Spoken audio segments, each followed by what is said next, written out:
I see the people's means like the bhakt of Allah. They pierce their body and their means they do rally out on the road. What is it actually? भाई साहब ने सवाल किया कि हम देखते हैं कि मुसलमान लोग अपने जिस्म को मारते हैं और खून करते हैं, क्या है? कुरान मजीद में कहा भी नहीं लिखा है कि मुसलमान should pierce the body. Quran Majeed में कहा नहीं लिखा है कि अपने जिस्म को मारना चाहिए। जहां तक कि सही हदीस है, सही हदीस में अल्लाह के फरमाते अगर इंतकाल होता है आपके घर वाले का या कोई नुकसान होता है, मैक्सिमम आप 3 दिन तक शोक मना सकते हैं, 3 दिन से ज्यादा नहीं, क्योंकि किसी का भी इंतकाल होता है वो अल्लाह की तरफ से है। तो इंतकाल होने के बाद भी, मौत के बाद भी अगर आपको शोक मनाना है, अगर आपको you want to wail and cry, maximum 3 days. तो ये कुरान और हदीस के मुताबिक नहीं है, और कोई भी करता है तो कुरान के खिलाफ करता है। Hope the answer the question है कि पैंथियज्म, सबको खुदा मानना, इसका जवाब है। उसका जवाब में कहा था हमारे भाई जो अवतार सिंह थे ना, उसने कहा था पैंथियज्म, सब कुछ खुदा है, सब कुछ खुदा है। इससे क्या होता है कि सब कुछ खुदा है, मतलब अगर आप सबको खुदा मानते, चोर को भी खुदा मानते, डाकू को भी खुदा मानते, खुदा का मतलब उसका कहना मानना, बराबर कि नहीं? उसकी इज्जत करना, उसकी इबादत करना, वो जो कहता है उसकी बात मानना। तो आप अगर वो चोर को खुदा बोलेंगे, वो बोलेगा चोरी को, तो आप चोरी करना शुरू करेंगे। वो बलात्कार करने वाला कहेंगे आपसे, आप उसको खुदा बोलेंगे, चल मैं बलात्कार कर, आप करेंगे? करेंगे? तो इसी तरह ये इलॉजिकल है। खुदा एक है और सिर्फ उसकी इबादत करना चाहिए। और ये जो फिलॉसफी है, ये फिलॉसफी जो आप बोल रहे, किधर से आई? इसे कहते हैं एंथ्रोपोमॉर्फिज्म।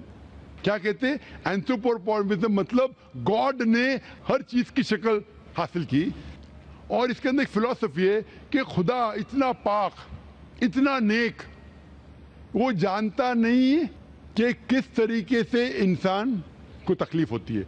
और ये एंथ्रोपोमॉर्फिज्म जो फिलॉसफी है, खुदा अलग अलग चीज में शामिल होते हैं। और कई मजहब, इस्लाम के अलावा कोई मजहब कहता है कि खुदा एक बार इंसान का रूप हासिल किया, कुछ मजहब कहते हैं अनेक बार। और उनकी लॉजिक है कि खुदा इतना पाक, इतना नेक, इतना महान, उसे पता नहीं इंसान की तकलीफ क्या है, इंसान को किस चीज का बुरा लगता है। इतना नेक, इतने पाक, इंसान को दर्द कैसा होता है, इंसान को तकलीफ कैसा होती है। तो ये खुदा जो नेक और पाक है, जानने के लिए इंसान के उसूल क्या होना चाहिए, वो इंसान का रूप धारण करते। ये फिलॉसफी है एंथ्रोपोमॉर्फिज्म की। ऊपर से लगता है बहुत लॉजिकल है, खुदा इतना नेक, इतना पाक, इतना दयालु, वो जानता नहीं बेचारे इंसानों की क्या तकलीफ है, क्या मजबूरी है, क्या मुश्किलात है। तो इंसान का रूप धारण किया लिखने के लिए, क्या इंसान के लिए अच्छा है बुरा है। ऊपर से देखे तो बहुत अच्छा लगता है, लेकिन तहकीक करेंगे मंतिक से तो एकदम ही गलत। मिसाल के तौर पे, अगर मैंने एक डीवीडी प्लेयर बनाया, डीवीडी प्लेयर, क्या मुझे जरूरी है कि मैं डीवीडी प्लेयर बनूं ये जानने के लिए डीवीडी प्लेयर के लिए क्या अच्छा है क्या बुरा है? जरूरी है? नहीं। मैं एक इंस्ट्रक्शन मैन्युअल लिखूंगा कि डीवीडी प्लेयर को प्ले करने के लिए डीवीडी डालो, प्ले का बटन दबाओ, स्किप करने का स्किप का बटन दबाओ, स्टॉप करने का स्टॉप का बटन दबाओ। पानी में मत डालो, खराब हो जाएगा, ऊपर से मत फेंको, खराब हो जाएगा। मुझे डीवीडी प्लेयर बनने की जरूरत नहीं। इसी तरीके से खुदा हमारा खालिक है, हमारा बनाने वाला है, हमारा पैदा करने वाला है, उसको इंसान बनने की जरूरत ही नहीं। वो क्या करता है? इंस्ट्रक्शन मैन्युअल लिखता है, इंसान के लिए क्या अच्छा है क्या बुरा है, क्या खाना चाहिए क्या नहीं खाना चाहिए, कैसा इबादत करना चाहिए। और इस खुदा का आखिरी इंस्ट्रक्शन मैन्युअल है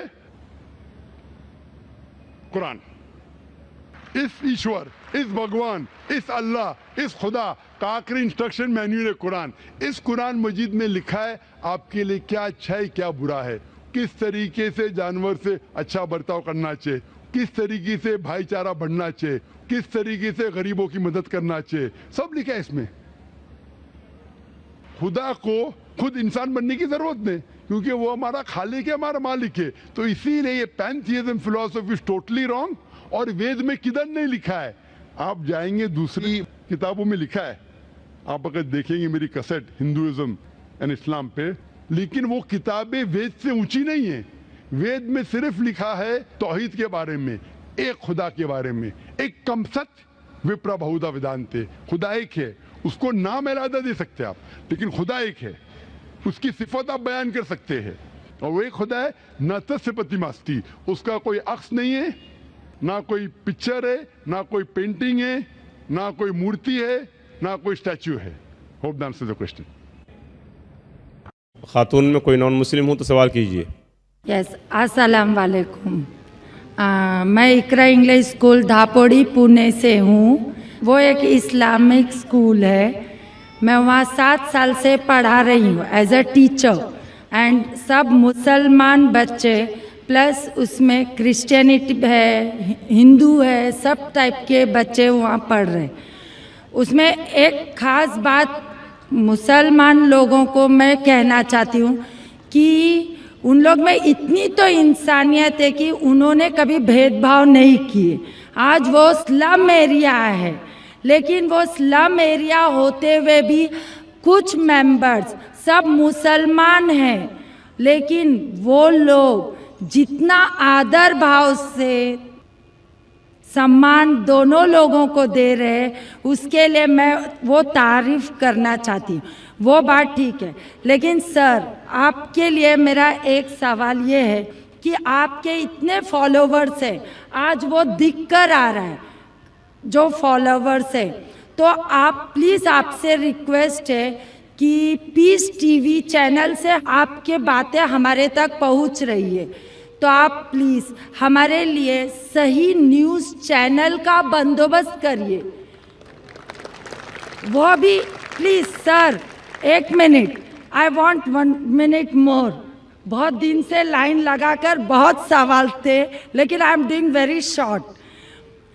और एक बात है कि आज जो अफवाह है, एक मुसलमान बम विस्फोट में पकड़ा गया। आज मैं मुसलमान लोगों में खड़े होकर उनकी तारीफ नहीं करना चाह रही। फैक्ट एंड फ्रैंक स्पीकिंग कि मेरा ये कहना है, 2 दिन के बाद न्यूज़ में ये माना जाता है कि कोई और था।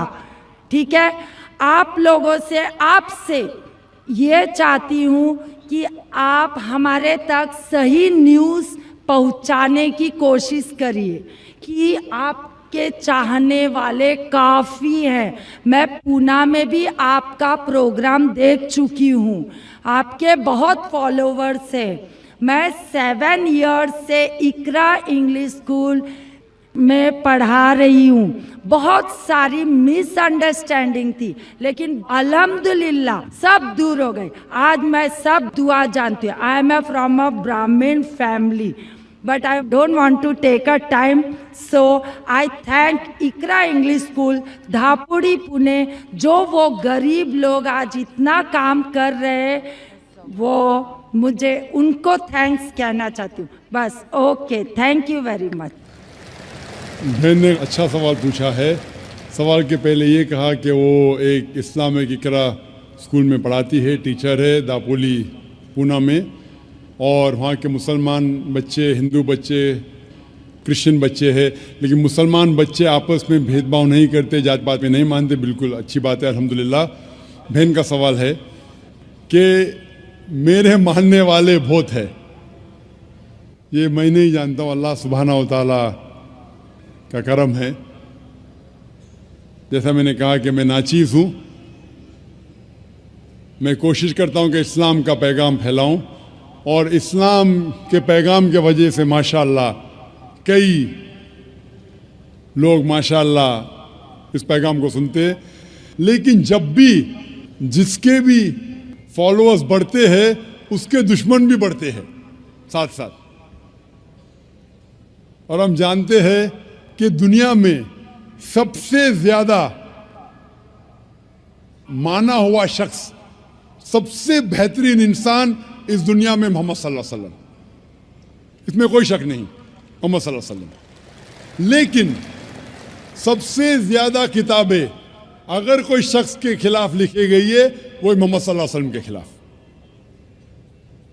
बहन का सवाल है कि वो पीस टीवी देखती है, पीस टीवी से खुश है, पीस टीवी से इस्लाम का पैगाम फैल रहा है। वो चाहती है कि एक ऐसा चैनल शुरू करूं मैं जो सही न्यूज इंसानों तक पहुंचाए। आप गोया के मेरे दिल में झांक के मेरे दिल की बात कह रही है। सर एक क्वेश्चन लास्ट ये- सर एक मिनट, जस्ट अ मिनट। आज सारी दुनिया की अर्थव्यवस्था बर्बाद हो रही है। साम्यवादी रूस की अर्थव्यवस्था लगभग समाप्त हो गई है। पूंजीवादी अर्थव्यवस्था खत्म होने के कगार पर है। क्या यह सही समय नहीं है कि मुस्लिम अर्थव्यवस्था को लागू कर दिया जाए? Thank you sir. माशाअल्लाह, बहन का काफ़ी मुताल्ला है इस्लाम के बारे में, और वो कह रही है कि इस्लाम सारे जहां में लागू होना चाहिए। वही मैं कहता हूं, this Quran is the constitution. हर मुल्क का कॉन्स्टिट्यूशन होता है, ये इंसानियत का कॉन्स्टिट्यूशन है कुरान। इसीलिए इस कॉन्फ्रेंस का टाइटल है peace the solution for humanity. Islam इंसानियत के लिए हल। जितना इस्लाम फैलेगा उतनी ही इंसानियत की मुश्किलात दूर होगी। और ये कुरान इज द कॉन्स्टिट्यूशन। अगर ये कॉन्स्टिट्यूशन सारी दुनिया में लागू हो जाएगा, इंशाअल्लाह इस दुनिया के इंसानियत की सारी मुश्किलात दूर हो जाएंगी। आपने जैसे फरमाया कि एक न्यूज़ चैनल होना चाहिए, ये मेरी ख्वाहिश है। कई साल पहले एक ख्वाहिश थी कि एक इस्लामिक चैनल शुरू करूं, और जानता हूं कि इस्लामिक चैनल शुरू करना ये कोई खाने की बात नहीं, इट्स एन हरक्यूलेन टास्क। शुरू करने के बाद इस्लाम के मुताबिक, कुरान और हदीस के मुताबिक चलाना तो और मुश्किल काम है। ये अल्लाह ताला, और मैं हमेशा समझता हूं कि अगर जो भी चीज़ आप करना चाहते, आपको जो भी अल्लाह ताला ने दिया है वसाइल, उससे शुरू करो। आपके पास 100 रुपया, शुरू करो, रुको मत, जब वसाइल आएंगे तो शुरू करूंगा। हमने शुरू किया हमारे इदारे के जरिए, अल्लाह ताला ने हमारी मेहनत को कबूल फरमाया। अभी एक पीस टीवी माशाअल्लाह है, जो तकरीबन 3 साल पहले शुरू हुआ, 2 साल 10 महीने, और अल्लाह की मदद है, अल्हम्दुलिल्लाह सुम्मा अल्हम्दुलिल्लाह। ये पीस टीवी अभी सारी दुनिया में मौजूद है। 3 महीने पहले सिर्फ साउथ अमेरिका में मौजूद नहीं था। अल्लाह की मदद से 3 महीने से साउथ अमेरिका में भी मौजूद है, क्योंकि साउथ अमेरिका में अंग्रेजी बहुत कम लोग बात करते हैं, क्यों हम कोशिश करें, लेकिन अल्लाह ताला ने वो भी कर दिखाया अल्हम्दुलिल्लाह। और हमारा इरादा है कि एक पीस नेटवर्क हो, और उस पीस नेटवर्क में एक चैनल पीस न्यूज़ भी हो। मैं चाहता हूं कि आप दुआ करें, एक ऐसा चैनल हो जो सही न्यूज़ दे। अक्सर news channel they are governed by politicians.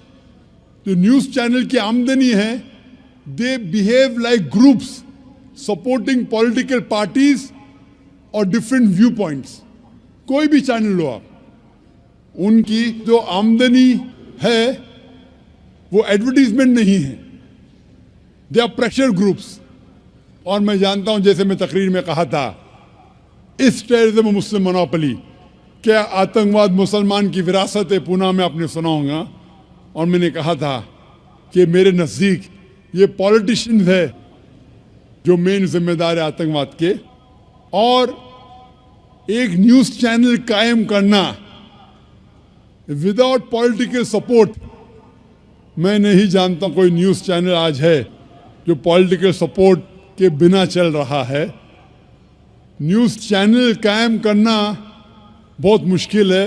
News channel कायम करके कुरान और हदीस के मुताबिक चलाना बहुत बहुत मुश्किल है। मैं चाहता हूं कि आप सब दुआ करें कि अल्लाह सुब्हाना व तआला हमसे ये भी काम करवाए कि इंशाअल्लाह मुस्तकबिल में एक ऐसा चैनल हो जो सिर्फ मुसलमानों के लिए नहीं, गैर मुसलमानों के लिए भी एक साफ सुथरा न्यूज चैनल हो जो हक की बात फरमाए। क्योंकि अल्लाह ताला फरमाते सूरह इसरा में, सूरह नंबर 17 वर्स नंबर 81 में, वकुल जाल हक वज़ाकल बातिल इन्नल बातिल कान ज़हूका, कहो कि हक आ चुका है और बातिल खत्म होने वाला है, क्योंकि बातिल फी नफ्से खत्म होने वाला है। Hope the answer the question is